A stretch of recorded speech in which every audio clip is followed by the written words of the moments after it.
Morning everyone. Students, आप लोग का टॉपिक चल रहा है parametric functions. Yesterday already have discussed to you 2 or 3 questions based on parametric functions, differentiation of parametric functions. Today I will again explain you some problems based on differentiation of parametric functions. ये problem मैंने board पर लिखी है, ये मैं आपको explain करने जा रहा हूँ। After that I will discuss you one more problem. इन दोनों प्रॉब्लम्स में कुछ इनवर्स फंक्शंस का टच है, लेकिन अभी आपका चैप्टर 3 इनवर्स फंक्शन अभी आपका छूटा हुआ है। मैं इस चैप्टर को ये लगभग फिनिश होने पर आ रहा है। इस चैप्टर को फिनिश होने के बाद में आपका एक chapter number 12 differentiation of higher order derivatives और डिस्कस करने के बाद मैं फिर आपके पास चैप्टर 3 पर आऊंगा, तो आपको इनवर्स फंक्शन को अच्छे से मैं आपको प्रिपेयर कराऊंगा। अभी यहाँ पर फिलहाल 2 क्वेश्चंस मैंने लिए हैं, कोशिश कीजिए समझने की। मुझे नोट में थोड़ी सी प्रॉब्लम आपको जरूर आएगी, लेकिन मैं कोशिश करूंगा समझाने की, क्योंकि यहाँ पर हम इसको छोड़ नहीं सकते। और अभी आपका डिफरेंशिएशन में एक टॉपिक इनवर्स फंक्शन पर और पीछे छूटा हुआ है, जिसको मैं कोशिश करूंगा वहां पर भी आप लोग को फिर से वापस एक्टिव करना। चलिए इस क्वेश्चन को आप लोग देखिए। x is equal to square root of a raise to the power sin inverse t, y is equal to square root of a raise to cos inverse t। यहाँ पर एक पॉजिटिव है, -1 less than t less than 1। Actually यहाँ पर ये cos inverse t variable है। अगर ये sin inverse t cos inverse t दोनों ही इनवर्स फंक्शन है, तो t sin एंड cos की रेंज को बिलोंग करना चाहिए, और sin एंड cos की दोनों की रेंज -1 to 1 है। और यहाँ पर देखिए ये क्लोज इंटरवल है, ये ओपन इंटरवल आपको गिवन है। इसका मतलब ये है कि t इस रेंज को बिलोंग कर रहा है, बस केवल इसका मीनिंग यहाँ पर ये होता है। अब जब ये रेंज को बिलोंग कर रहा है, तो आपको कोई भी चीज कंसीडर करने की जरूरत नहीं है। जैसे आप एज यूजुअल डिफरेंशिएशन निकालते हैं, वैसे आप निकाल लीजिए। तो कैसे आप यहाँ पर देखिए इसका डेरिवेटिव निकालने जा रहे हैं। Square root of a raise to the power sin inverse t d upon dt, a raise to sin inverse t, यहाँ पर स्क्वायर रूट एलिमिनेट किया, पावर हाफ। अब हमने डेरिवेटिव निकाला है x raise to the power half, derivative is half into x raise to the power half -1। लेकिन इतनी value ये x नहीं है, चेन रूल आप जरूर लगाएंगे, d upon dt a raise to the power sin inverse t। Again half a raise to sin inverse t, यहां से पावर कैलकुलेट कर लीजिए, दैट इज -हाफ। यहां पर इसका डेरिवेटिव निकालने के लिए a raise to the power x का derivative, that is a raise to x into log a, this is a raise to sin inverse t into log। लेकिन प्रॉब्लम ये है कि ये भी x नहीं था। यहां फर्दर फिर आप चेन रूल लगाएंगे, d upon dt of sin inverse t, और इसका derivative 1 upon square root of 1 minus t square आ जाएगा। बाकी सारे टर्म्स ऐसे ही कॉपी कर लीजिए। ये कंप्लीट डेरिवेटिव आपके पास आ गया। जैसे मैंने आपको इस फंक्शन का डेरिवेटिव निकालना बताया है, सिमिलरली आप यहां से dy अपॉन dt निकालिए। केवल एक टर्म में डिफरेंस आएगा कि यहां पर cos इनवर्स t का derivative -1 upon square root of 1 minus t square आएगा। फाइनली dy अपॉन dx निकालने के लिए dy upon dt divide by dx upon dt, dy upon dt को dx अपॉन dt से डिवाइड कीजिए, कैलकुलेट कीजिए कितनी वैल्यू यहां पर आ रही है। देखिए यहां पर इसकी कैलकुलेशन में dy अपॉन dt, ये half cancel, denominator cancel, log cancel, a raise to the power cos inverse t power -half into a raise to the power cos inverse t, a raise to the power sin inverse t raise to the power -half into a raise to the power sin inverse t into -1 upon. कितनी value? ये देखिए दोनों के base same है, यहाँ पर भी power 1 है, तो आप इसको भी मल्टीप्लाई कर सकते हैं। cos inverse t raise to the power 1 upon. Similarly यहां पर a raise to the power sine inverse t raise to the power 1/2, ये भी पावर 1 है, और इनटू -1/। अब क्वेश्चन आता है ये वैल्यू क्या है, जो आपको यहाँ पर फंक्शन गिवन था x equal to square root of a raise to the power sine inverse t है। यहाँ पर देखिए इसकी पावर हाफ है और इतनी ही पावर हाफ इसमें भी आ रही है, तो इसको हम x से रिप्रेजेंट कर सकते हैं, और ये वैल्यू आपको y गिवन थी, इसको आप y से रिप्रेजेंट कर सकते हैं, दैट इज -1/1। फाइनली आपके पास डेरिवेटिव -y/x यहाँ पर आ जाता है। इस तरह से हम इस प्रॉब्लम को सॉल्व कर सकते हैं। चलिए dear students, I will discuss you one more problem. आपने कहा कि सर इसमें तो इनवर्स का कोई इस्तेमाल हुआ नहीं, तो देखिए यहाँ पर अब हम एक प्रॉब्लम आपको और बताने जा रहे हैं, इसको आप लोग ध्यान से देखिए।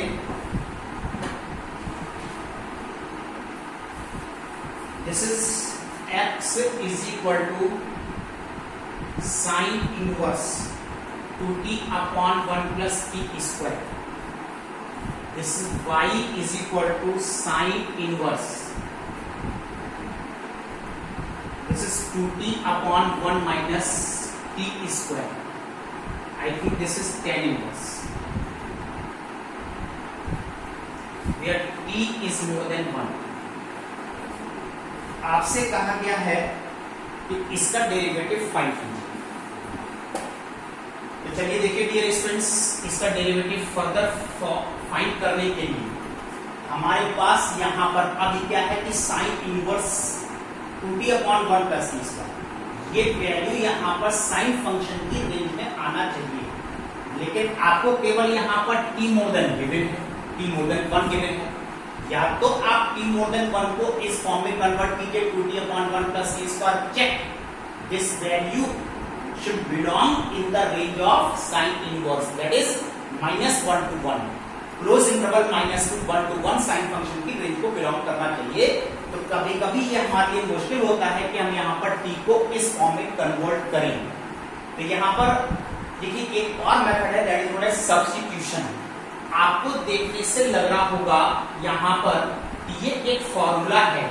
कैसे फॉर्मूला है? Let t is equal to tan theta, x is equal to sine inverse, this is 2 tan theta upon 1 plus tan square theta.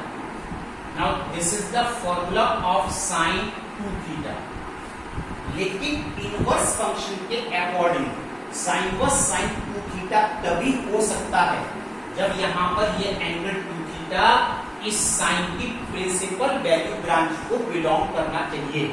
अब आप कहते हैं साहब प्रिंसिपल वैल्यू ब्रांच क्या है? हाँ ठीक है, मैंने अभी आपको इनवर्स फंक्शन डिस्कस नहीं किया है, मैं बता दूं कि यहाँ पर देखिए साइन की जो प्रिंसिपल वैल्यू ब्रांच है वो -90 to 90 है, इस रेंज को बिलोंग करना चाहिए, तभी आप इसको इस्तेमाल कर पाएंगे, अदरवाइज आप इसको इस्तेमाल नहीं कर सकते। तो चलिए अब हम चेक करेंगे कि 2 थीटा इस प्रिंसिपल वैल्यू ब्रांच को बिलोंग करता है कि नहीं करता है। उसके लिए देखिए यहाँ पर t more than 1, that is 1 less than t less than infinite, t की वैल्यू 1 से बड़ी है, अप टू इनफाइनाइट तक हो सकती है, तो आप ले सकते हैं t मोर देन 1 है बट लेस देन इनफाइनाइट। यहाँ पर t की वैल्यू tan थीटा है, लेस देन इनफाइनाइट, राइट। अब इसमें से आप थीटा निकालिए, t थीटा निकालने के लिए इसका इनवर्स आपको कंसीडर करना होगा, less than tan inverse infinite, this is tan inverse 1 को हम लिख सकते हैं tan π/4, this is tan inverse tan theta, this is tan inverse tan 90. Now this π/4 tan inverse और tan एलिमिनेट हो जाते हैं, इनवर्स फंक्शन है, less than theta less then 90। आपको यहाँ पर एंगल 2 थीटा चाहिए, तो 2 से आप कंप्लीट मल्टीप्लाई कीजिए और देखिए यहाँ पर वैल्यू आ रही है π/2 less than 2 theta less than pi, और ये प्रिंसिपल वैल्यू पे नहीं आया। प्रिंसिपल वैल्यू कितनी थी? प्रिंसिपल वैल्यू थी -90 to 90, इस रेंज को बिलोंग करना चाहिए था, लेकिन ये इस रेंज में नहीं आ रहा है, इस रेंज पे वैल्यू ब्रांच में नहीं आया।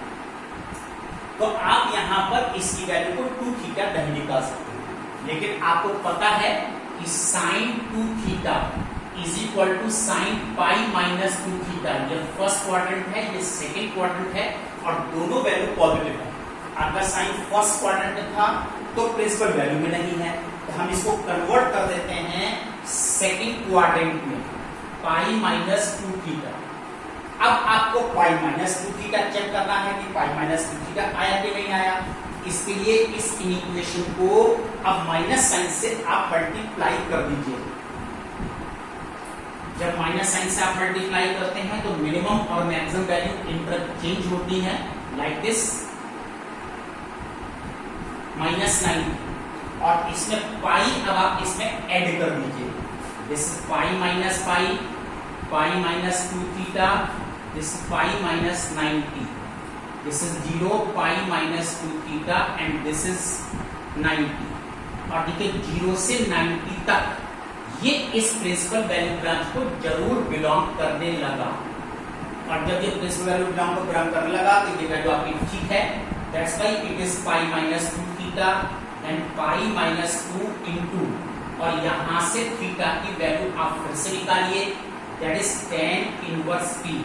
अब हम यहाँ पर इसका डेरिवेटिव निकाल सकते हैं, that is dx upon dt। This is 0 minus 2 into 1 upon 1 plus T square, this is derivative. और देखिए यहाँ पर ये डेरिवेटिव इसके अंदर आ गया है। जैसे हमने dx अपॉन dt निकाल के दिखाया है, सिमिलरली अब आप dy अपॉन dt निकालने की कोशिश कीजिए। देखिए हम इसको फिर आपको डिस्कस करते हैं कैसे आप यहाँ पर इसको कंसीडर करेंगे।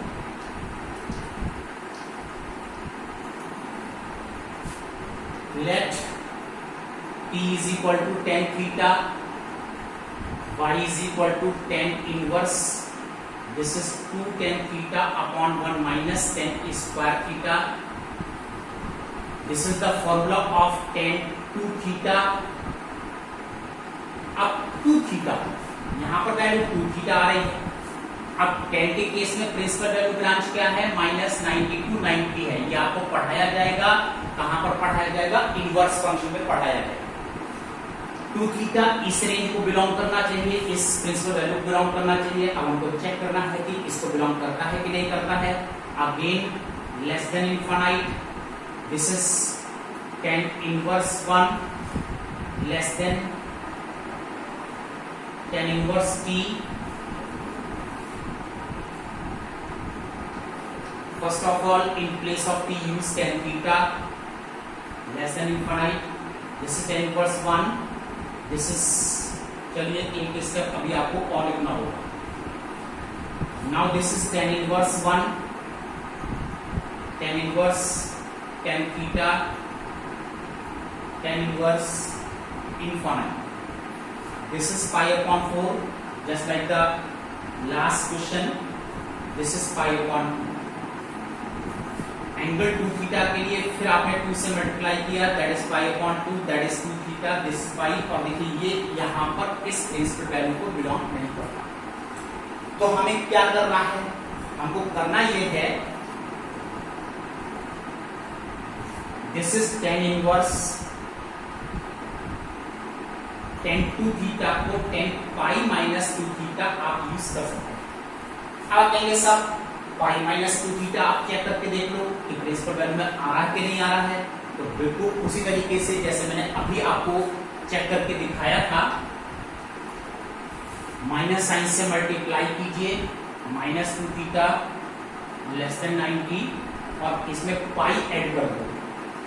और जब पाई आपने ऐड कर दिया तो देखिए ये प्रिंसिपल वैल्यू में बिलोंग होने लगा।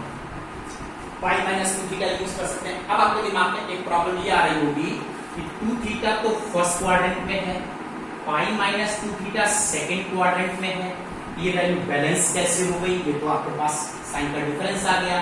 तो इस साइन को अगर ये पाई माइनस 2 थीटा सेकंड क्वाड्रेंट में है तो ये नेगेटिव है, नेगेटिव है तो एक फर्दर अगर हम माइनस साइन से मल्टीप्लाई कर देते हैं तो ये पॉजिटिव में कन्वर्ट हो जाएगा। अब यहाँ पर tan inverse -x which is -tan inverse x के इक्वल है, then -tan inverse, this is tan pi minus 2 theta। Now this is minus pi minus 2 theta देखो पाई प्लस 2 थीटा, और थीटा की वैल्यू आप यहां से निकाल लीजिए, which is tan inverse e। Now dy upon dt अब हम कैलकुलेट करेंगे, this is 0 plus 2 upon 1 plus e square. ये आपके पास इसका डेरिवेटिव आ जाएगा। जब ये आपने दोनों डेरिवेटिव निकाल लिए हैं तो finally dy upon dx, that is dy upon dt upon dx upon dt, this is 2 upon 1 plus t square upon minus 2 upon 1 plus t square and you get minus 1, और आपके पास इसका डेरिवेटिव माइनस 1 आ गया। तो चलिए dear student, ये 2 questions आप लोग revise कीजिए, थोड़ा सा इनवर्स फंक्शन पर डिपेंड है, कोशिश कीजिए, मैंने काफी एक्सप्लेन किया है, बाकी आप जब इनवर्स फंक्शन स्टडी करेंगे तो आपको और अच्छे से ये समझ में आ जाएगा। बाकी एक टॉपिक मैंने इस पर छोड़ा हुआ है, जब उस टॉपिक में आपको बताऊंगा तो आप अच्छे से ये सीख जाएंगे। अब देखिए टुडेज होमवर्क, आज आपका होमवर्क क्या है उसको आप नोट कीजिए। होमवर्क आज आपको ये फिनिश करना है, क्वेश्चन नंबर 12, 14, 15, 18, 21, 24, 25, 26, 27, 28, और ये सभी क्वेश्चन आप लोग की किस एक्सरसाइज के हैं, और ये सभी क्वेश्चन आपके एक्सरसाइज 11.7 के हैं, 11.7। बस आपको ये सभी क्वेश्चन सॉल्व करने हैं होमवर्क में। अभी आपका टॉपिक फिनिश हो गया है, नेक्स्ट टाइम में I will discuss you next topic. For your kind information dear students, मैं आपको एक और चीज बता दूं, आप लोग गूगल क्लासरूम ओपन कीजिए, वहां पर मैंने एक मैसेज आपको दिया है कि आज आप लोग की वीडियो कॉन्फ्रेंसिंग से मीटिंग है एट 7:30 PM। जितने मैंने वहां पर लिस्ट किए हैं 10 स्टूडेंट्स, सभी को कंपल्सरी है उस मीटिंग को ज्वाइन करना। I will discuss to you, I will talk with you face to face. That's all today, thank you.